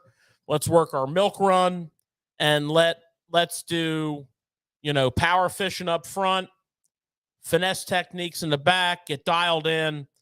And they just kind of scabbed it and scratched their way and put it together. Right. And I like the, out of this whole discussion here, I mean, we really just talked about some of the basic techniques, but I really like the mental side of it. Yeah. We didn't really get into the finesse techniques that Sean was employing. Obviously a shaky head. We didn't really get into the power techniques that Mike was, using. Obviously the jig, but we've talked about those techniques. Yeah. We will continue to talk about those techniques. Now take that information and plug it into the mental side of things here. I think which is what tournament fishing is. Yeah. My big takeaway is the fact that a team event, and working as a team, Sean could have easily stopped and did exactly, his partner was catching fish, so I'm going to do exactly what you want. But to continue to dig and scratch and do what needed to be done, and that was shuffle through other baits to see if there was something else that was working while his partner was catching some fish, and not being selfish. You can't be selfish in a team event. And this is why champions are always champions. This is why back-to-back champions are champions, because they work well together. And that's what I took away from it, was how, there wasn't any selfishness on Sean's side until his partner said, listen, I think this is where we just need to both get the baits in the water. And then that's when they both made a decision. Let's go and throw these jigs and cover the water and get the bites. And then he started catching fish, which was important and brought them to the championship. What was your takeaways? Both Nick? of what you and George said is exactly what I took away. But the interesting thing of it is how they made those decisions. We think it's so great right now, but at the time, they never thought they had to wait to win. Do you know what I mean? Yeah. You're making these adjustments. You're just trying to catch 5 because you're trying to save face. Yeah. And I remember talking to them at the weigh-in. I'm like, guys, I said, I think you're going to win. And I know they were both so worried that there's no way 19 pounds is going to win. Exactly. So all day long, the roller coaster of a tournament is very real. Your emotions go up and down in every which way. They never thought until you guys said the winner is. Yeah. They won. Well, like George said, I think, exactly. George summed that up with the solidness of making those decisions and realizing what was going on. Is that how good they are with that kind of decision making. And even last year when the fish were biting like crazy to make decisions that they did to catch those bigger fish, with that, they're just really awesome, solid fishermen. And it's going to be, that's why people fish this tournament. Here they are asking why it keeps getting bigger, because it brings that kind of level of competition. If you win a tournament in like this, you're fishing against the best that are around here, and that's saying something. Yeah, 160 boats. I mean, that's basically what opens are getting. Yeah, you know what I mean. It's a huge deal. It's a big deal for them to win it. And they ought to feel very, very solid about that, and they ought to feel very confident with their fishing and be very proud of that fact that they won that tournament. It's a big deal. Yeah, well, the thing about team fishing, it's completely different than draw fishing, obviously. But the biggest thing is you got a lot of fishing buddies and a lot of your boys that you like to fish with, but very, very, very few of them would be your team tournament partner. I know Mike and I have fished team tournaments together for decades, and I know we've won some tournaments in the manner that they described, where the wind's blowing hard, the conditions are not favorable. It's a hard decision. It's 10:30 in the morning. You have no fish, and let's start over. Yeah, and we've done that. It's hard. It's numerous hard times, and I'm not very good at it. I can tell you that much. Well, I'm glad I fish with George a lot of times because he calms me down. And that's the part that I wanted to highlight was, from all my years of fishing draw tournaments, which is what I, prefer to fish usually, but the biggest, hardest thing to do in tournament fishing, whether it's a draw tournament or team tournament, is to get dialed in practice Mhm. and then have your tournament day not work out. Now, there's a couple facts that you have to look at here. Most of the time, that is what happens. Yeah. So let that sink in for a minute. Most of the time, so let's say you're fishing club, you're fishing opens, team tournaments, whatever, and you get a lot of free time and you and your partner fish, 6 team tournaments a year, and you fish another 6 club tournaments a year or 10 club tournaments a year. Let's say you fish 18 tournaments a year. About 4 out of the 18 will go as planned. Okay? So that means for the other 14, you need to be willing to adjust. And as soon as you get that concept in your head and you start doing that, that is empowering.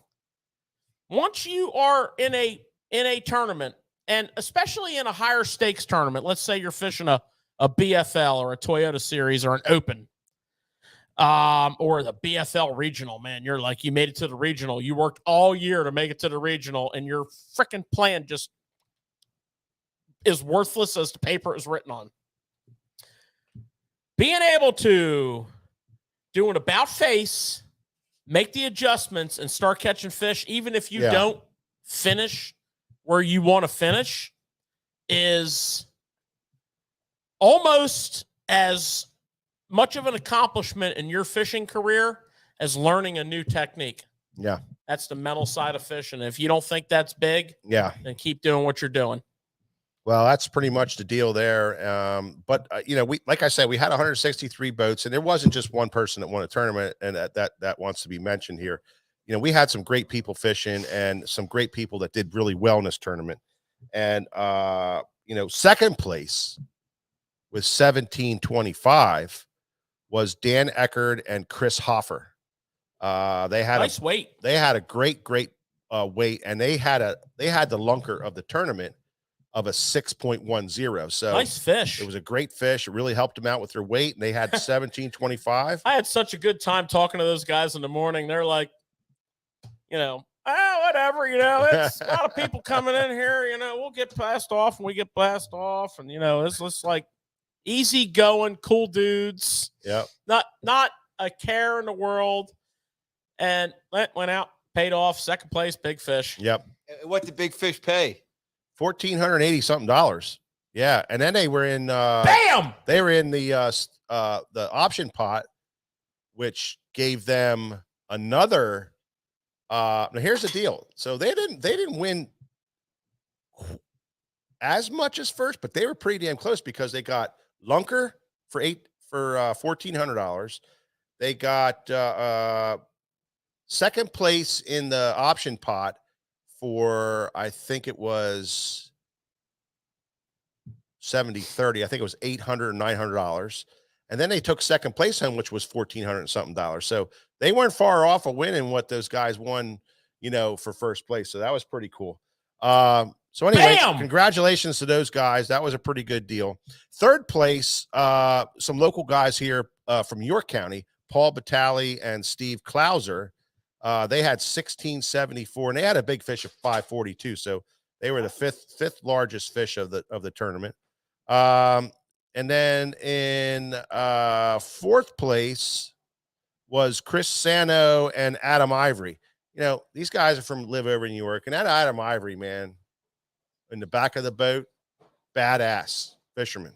That guy catches fish like you would not believe. He's won a lot of stuff out of the back of people's boats, and he would be a partner that I would love to pair up with and do a big giant team circuit, because that's how good that guy is. And Chris Sano is no joke either. That guy's a hell of a fisherman.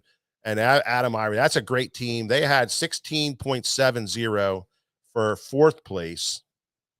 Fifth place went to Dave Engel and Brad Eckelson. Those guys were just up here. We talked to them. They got 6 bites all day long. They went to the grass. The grass blew out. They had to come up with plan number 2. And I can tell you this, that Brad was like, well, I know what I want to do. And they went to Doc's and they flipped all day long, and they flipped up a bag of Jig 1626. They used a sweet beaver too. and a jig. Yeah. And then in 6th place, I think that's 6. We had 6. 1, 2, 3, 4, 5. 6 was Richard Leadbeater and Duke Nave, and those guys, of course, Riz, I mean, bad to the bone fisherman. Duke almost won the Duke Nave Open last fall. He's a freaking bad to the bone fisherman. This is the kind of competition I'm talking about. Those guys were hungry to win. Riz lost a big one, he told me, and they come up with 1625. They had a 415 kicker. That was pretty good. Another thing about tough days on tidal water tournaments, you don't need 5 bites. You need 6, because those fish are so ferocious. Yeah. The odds of landing 5 out of 5 are not good. Yeah. Because you're catching basically like caged animals. 7th place was Kevin Hoffman and Kyle McKee. Great bag, 1587. 8th place was Tony Spinelli and Tim McCoing. They had 1528. Tony Spinelli, a great fisherman from over in York County, great guy from Pennsylvania. Then we have Dave Schellenberger and Justin Harrent came in there, and I think they were 1, 2, 3, 4, 5, 6, 7, 8, 9, 10. Was that 9th? And then 10th place was Ken Casella and Bruce Reichert. Those guys fish all the tournaments down there. They were 1472. But there's a lot of guys in that top 10 right there that never fished our tournament before, and it was their first time coming down and fishing. And most of the guys in the top 10 did fish our tournaments. No, not all of them. Yeah, most of them. And it ain't their first time fishing. Chris Sano and Adam Irie didn't. I don't know about that, but it ain't their first time. They're all seasoned veterans. I'm not saying that. I'm just saying that some of them, this is their first time fishing our tournament. So that was pretty cool. So there you go. It's the top 10. You can look online on Facebook and see how everybody turned out, at least the guys that weighed in. Like I said, a lot of guys threw their fish back, only had 2 or 3 fish. They knew they weren't going to win anything. They threw it back. So that's why the weight was down a little bit. But all right, we're going to put a bow in that for SummerSlam 2023. George hates me talking about it so long, but it's so much effort to go in this tournament.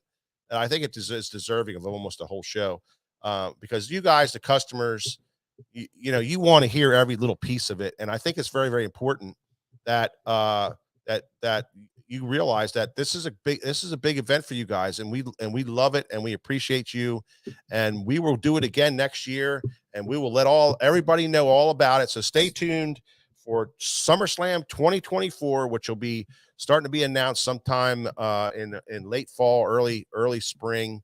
Once we dial a date down, or late fall, early winter, we'll dial a date down and let everybody know. We generally lock that date in the first week of January, sometimes as early as the middle of December. Butch will give us a call and we'll get our date, and it's generally roughly the same date. So I would just clear, your entire calendar, tell your family you're busy every weekend in May and June so that you don't miss it. Wow, Dave Engel, what was 5th place again? Yeah. Go ahead, Dave. You want me to say your name again on live? Okay. Dave Engel. Yeah, absolutely. 1626. Nice job, guys. So anyway, there you have it. We're going to move on to a thing that we like to call, because this is Tackle Shop Live, and we're going to move on to a thing that we like to call Tackle Talk.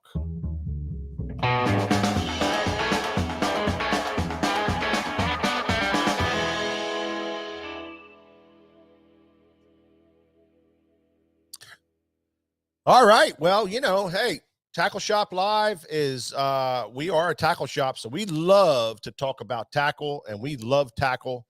What do we got, George? What do we want to talk about today? Tackle. There you have it. Now, this is an important segment of the show, because let's face it, everybody likes to hear about the nuts and bolts of gear. I mean, bass fishing is one of the most geary related sports there is, and that's a big part of it for all of us. And plus, the baits The rods, the reels, it makes the difference in our sport. So we're going to bring you some things this week that are very relevant and new. Some things are new. Some things have been hot on the tournament scene. We're going to start off with another addition to Shimano's World Series.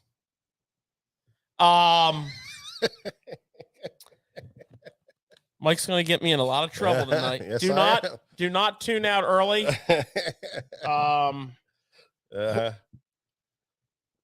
When they tell us no, massive controversies will take place. When they say no, no, no, we say yes, yes, yes. Yeah, this is not going to be good. But let me get back to what I'm talking about before massive industry repercussions occur. So continuing in the World Series from Shimano. Now, for those of you guys who are not aware of the World Series, you see that? How can you not? Yeah. So that's a little polished up, thin little like metal, like tinfoil polished up, hooked onto a real fine spring. And that's called flash boost technology. And it's the core of all the world. So anytime you see world crank, world popper, world minnow, world diver, this is the Ember. The World Ember. Ember. ENBER. So think like Shad Wrap. Think like suspending shad profile jerkbait. 60 millimeters, which is 2.4 inches, 1.5 ounce, or 1/5 of an ounce. I'm sorry. Dives to about 6 feet, shad profile. You know, you can crank it down. It suspends. You can twitch it. Obviously, very well designed for cold water. Okay. Fall through spring. Cold water, shad profile, bait fish profile. Mm-hmm. What they call scale boost, which is that internal like snakeskin pattern that makes that flash pop. So flash boost, scale boost is on all the world stuff. Super sharp hooks. They're not inexpensive. This is $18.99. Okay. This is the Ember. Comes in about a dozen colors.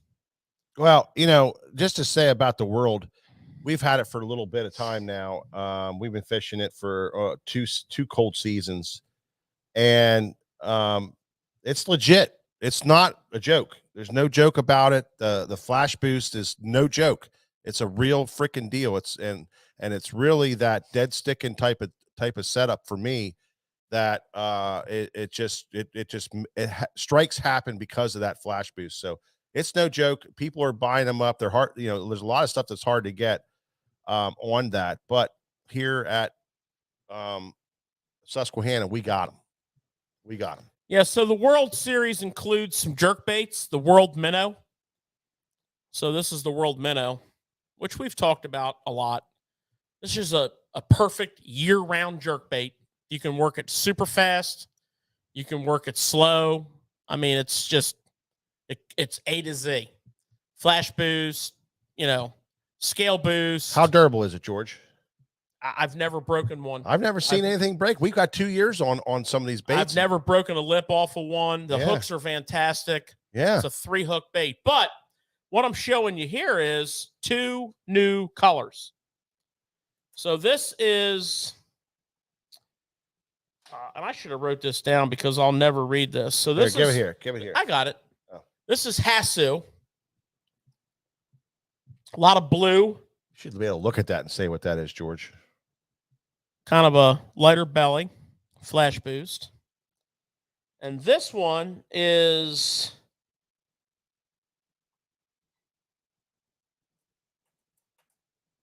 Chai U. Chai U. Think of IU and put a CH in front of it. CHI. Chayu. That's like a awesome ghost minnow-ish. Yeah, this one here is badass. That thing's a ghost minnow awesomeness right there, man. I can't wait to throw that thing. These two new colors are available in World Minnow and World Diver. So they're in stock. I wanted to show those to you because we have quite the following of world people. And check them out. I mean, there's a world crank. There's a world square bill. World pop. There's a world pop that walks the dog like a spook. It's awesome. The world square bill is pretty awesome. The world crank is about a 10-foot runner. The world diver is a deep run and jerk bait. Check them out. $18.99 on that Ember. Remember the Lucky Craft had a little jerk bait, 60, with that profile on it? Yeah. And that thing was killer. I don't think they make it anymore. If they do, they don't sell it in the U.S. Yeah. It reminds me very, very much of that. Right? Yeah.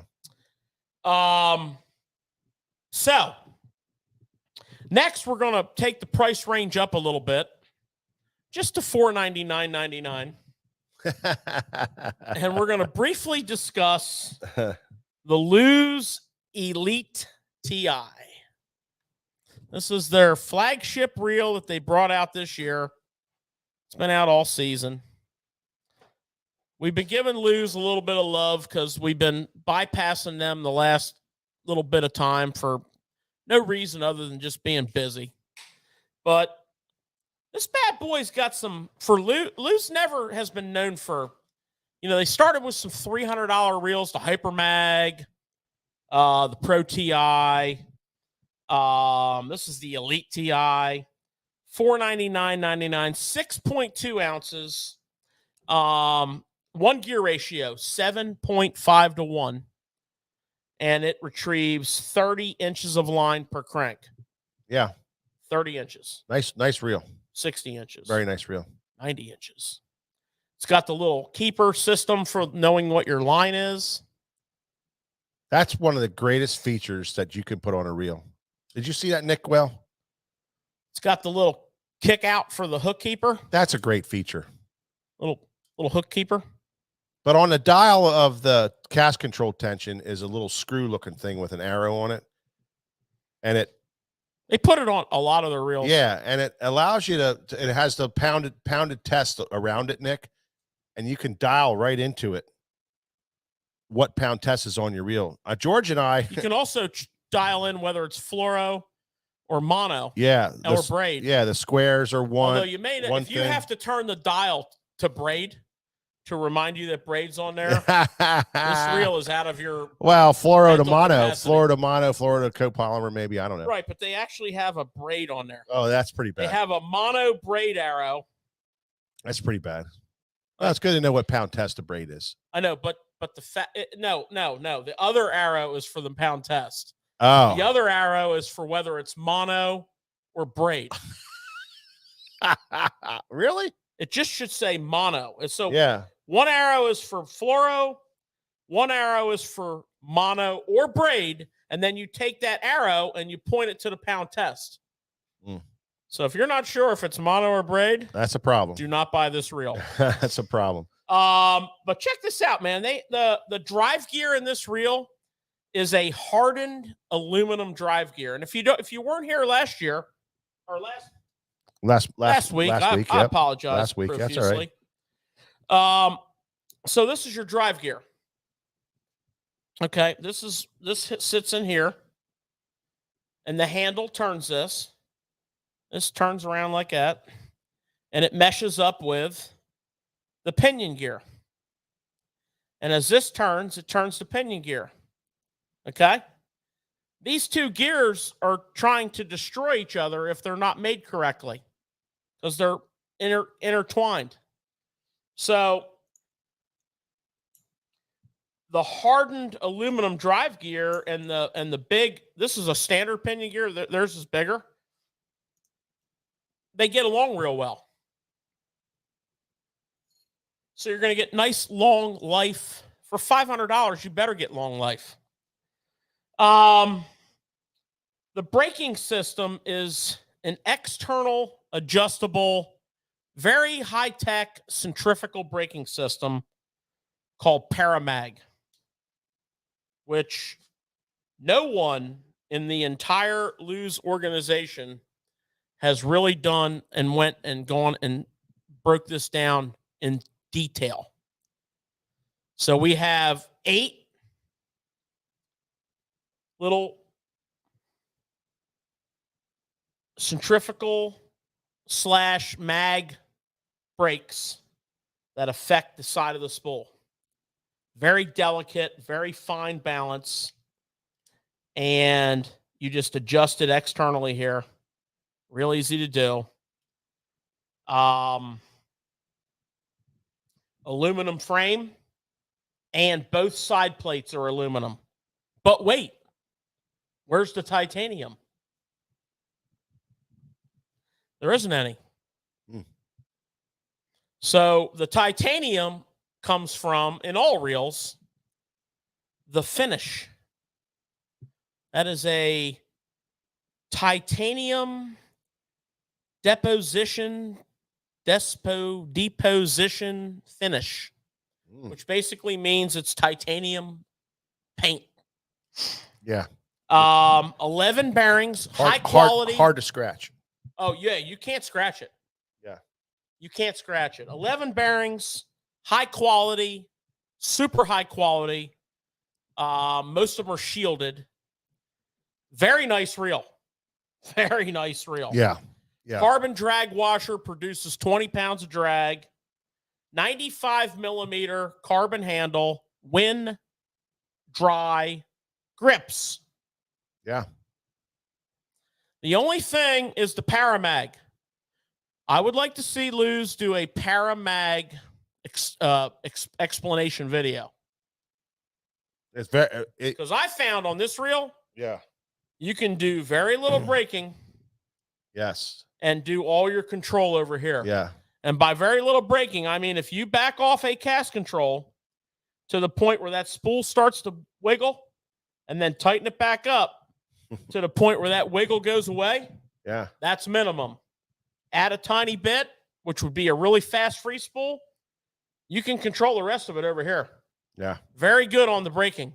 Very good. Yeah. Very good job, Luz, on the braking. But we just don't quite understand what Paramag means. Yeah. We need more definition. I was thinking parachute, paratrooper, yeah. Paramag. When you threw out there, something popped out. Paramilitary. I don't know. Paramason. I don't know. Yep.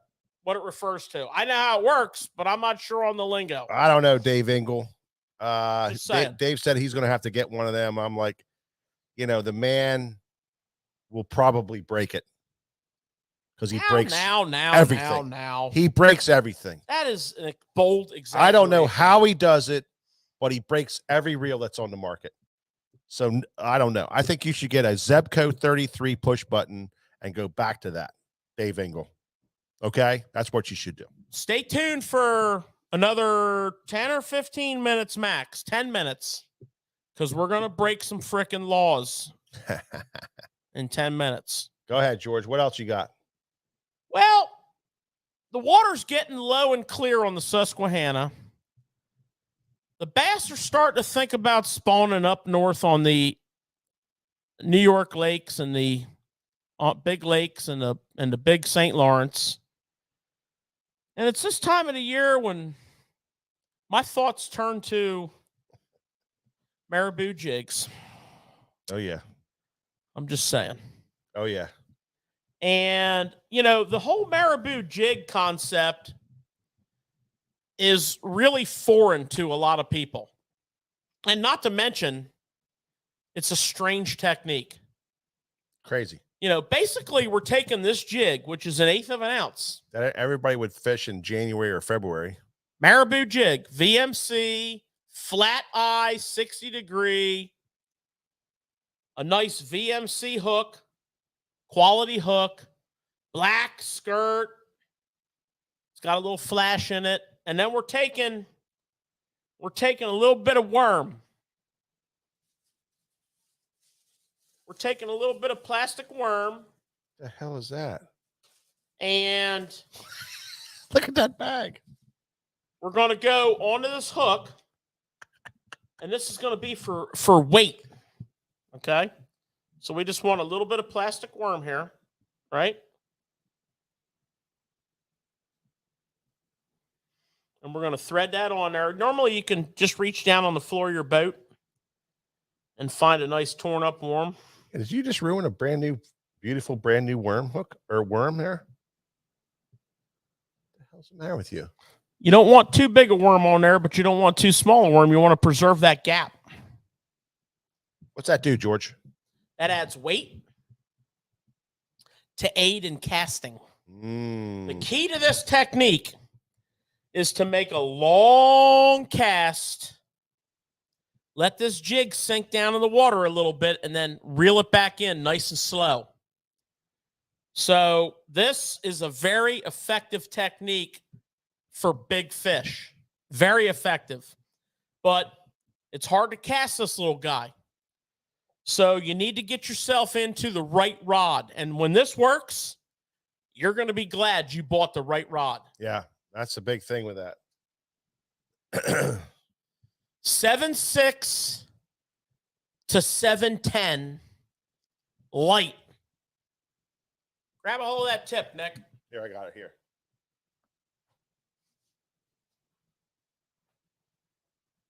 Light tip, fast tip, lots of loading, lots of room for loading. That's only half the equation. It's got to be long. It's got to be light. But you got to have backbone to handle a 5-pound fish. And that's a small hook. That light rod's going to help cushion that hook on the battle. But you got to be throwing braid. And I'm going to tell you, that braid wants to be between 8 and 10 pound braid. No heavier. It needs to be light and thin. Now, that's a versatile, 10 pounds, a very versatile braid.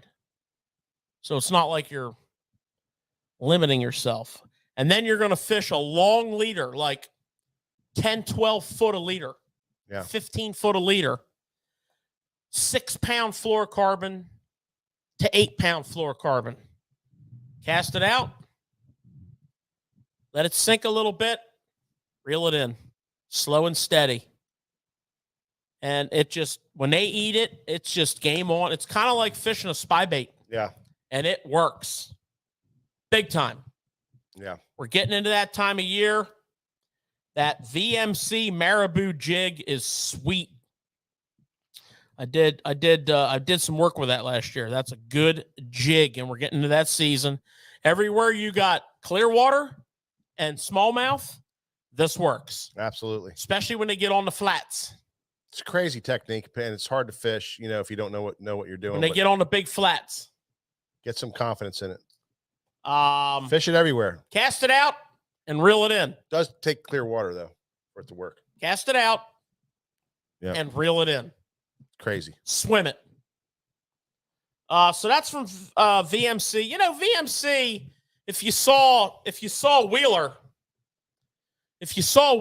last week on the Bass Pro Tour dominate back, with a bait that he designed called the Freeloader. Kind of looks like that. He was fishing that on a VMC hybrid jig head, which has a screw lock on it that fits in the head section there and holds that bait really well. But the hook has a sprout bend. And if you look at this Ned head of theirs, this is what a sprout bend looks like. That's why their Ned head is so effective. A sprout bend hook, you're not reeling down and slamming the steel. You're getting bit on this Ned head and you're just kind of sweeping and reeling. And that needle point with that sprout bend, you get a really good hookup. Well, when he was fishing the freeloader on the head, that thing was working real good for him. And he wasn't going through a lot of baits. That's how that worked. He also likes to throw on that same jig head, he likes to throw a swim bait a nice boot foot swim bait that's coming out that he designed over the last 2 years and coming out in a couple different sizes. That'll be enough of that for tonight. We'll talk about this at length in the future. And the last thing I want to talk to you about, looking at the tournaments from last week, the ledge fishing tournaments on Lake Wheeler, the offshore brush pile tournaments on Rayburn Lake, the finesse fishing techniques on the Chesapeake Bay at SummerSlam, all revolved around drop shotting a Morning Dawn pink worm. And this worm right here, which we have talked about before, is called the filler worm from Strike King. It's has a hand pour feel and look with their open pour technology. And what I like to do with this worm is there's two things you can do here. You can nose hook this worm. You know, and a lot of people are going to nose hook like this.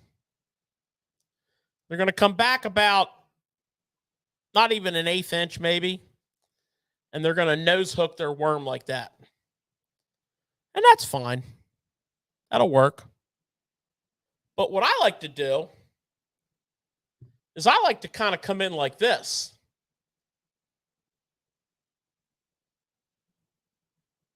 And nose hook mine like that. Now I've got kind of a weedless nose hook.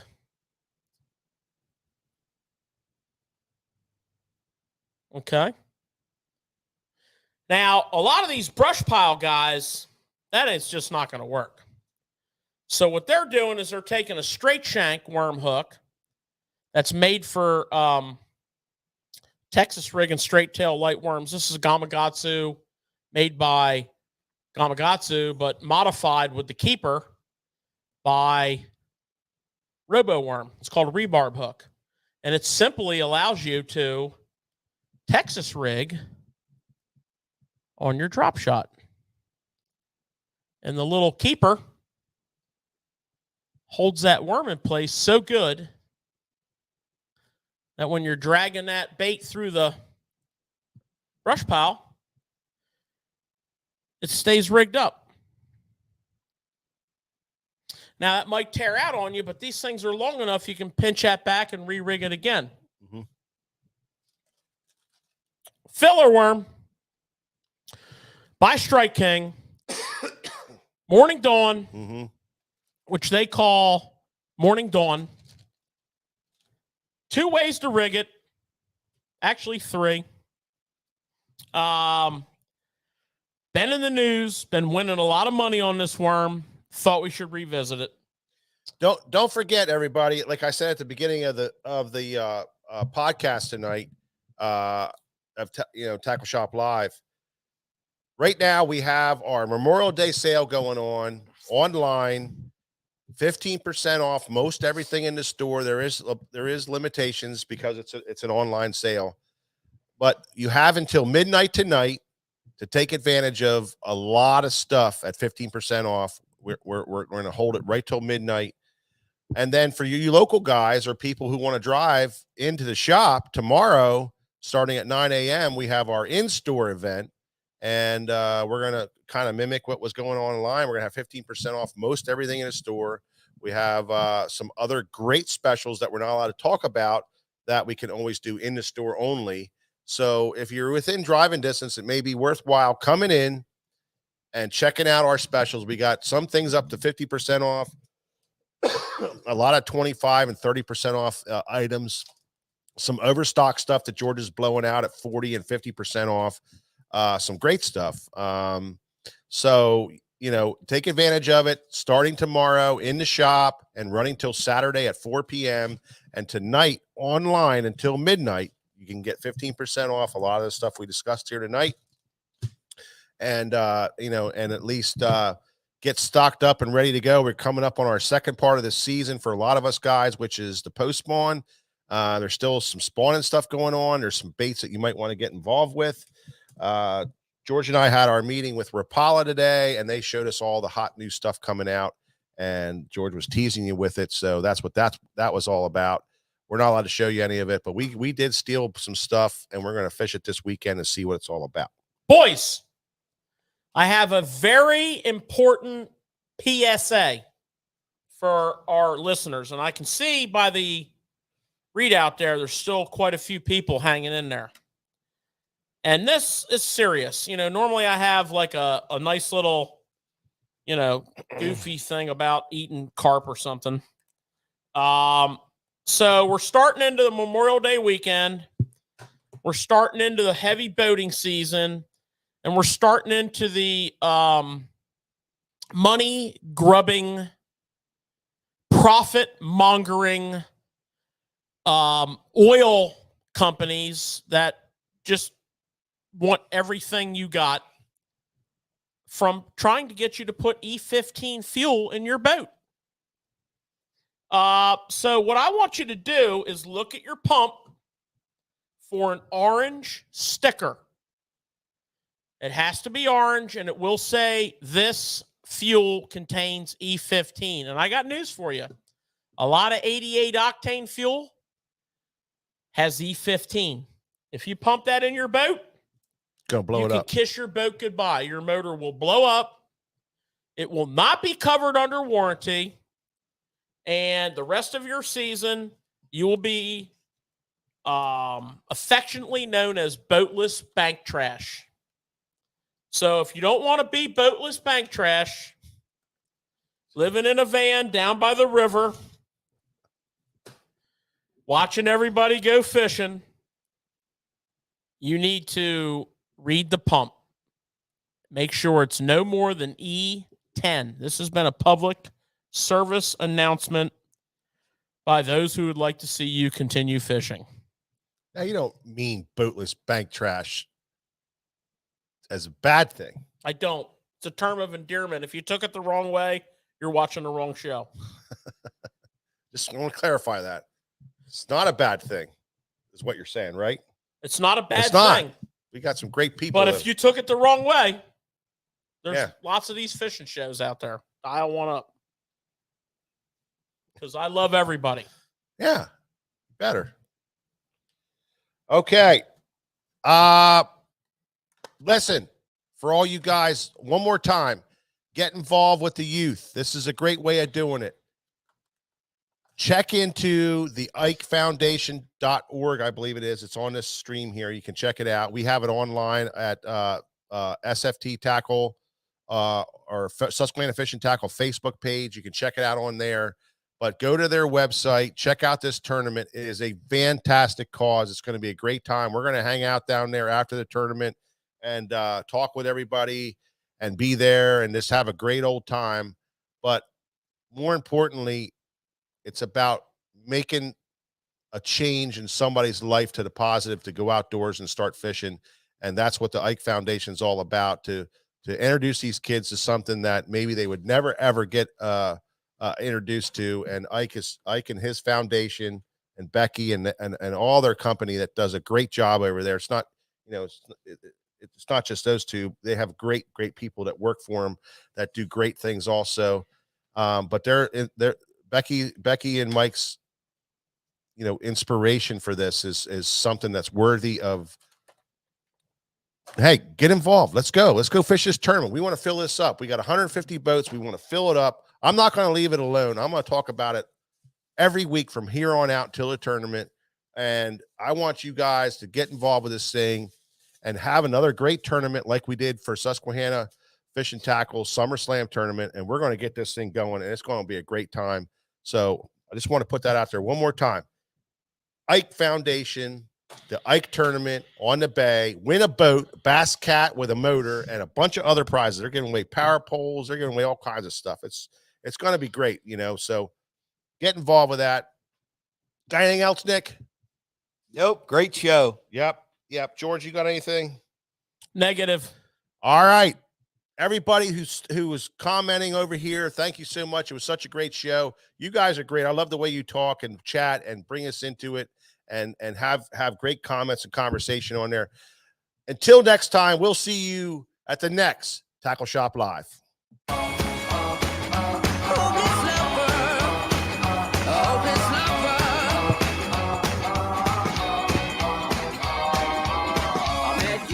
Sunny day, right there you took my breath away.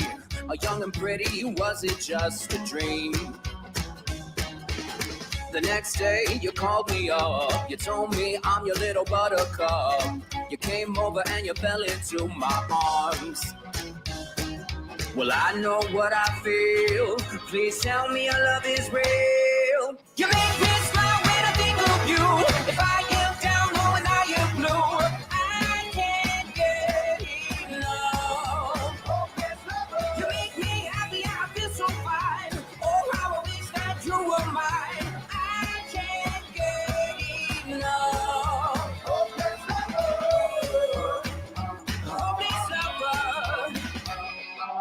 I woke up all soaked in sweat, with chills running down my neck. I'm going crazy from just the thought of you. A long blonde hair and your beautiful smile. Your sense of humor makes it all worthwhile. Don't make me wait, it's not a funny game. You know just what I feel. Please tell me your love is real. You make me smile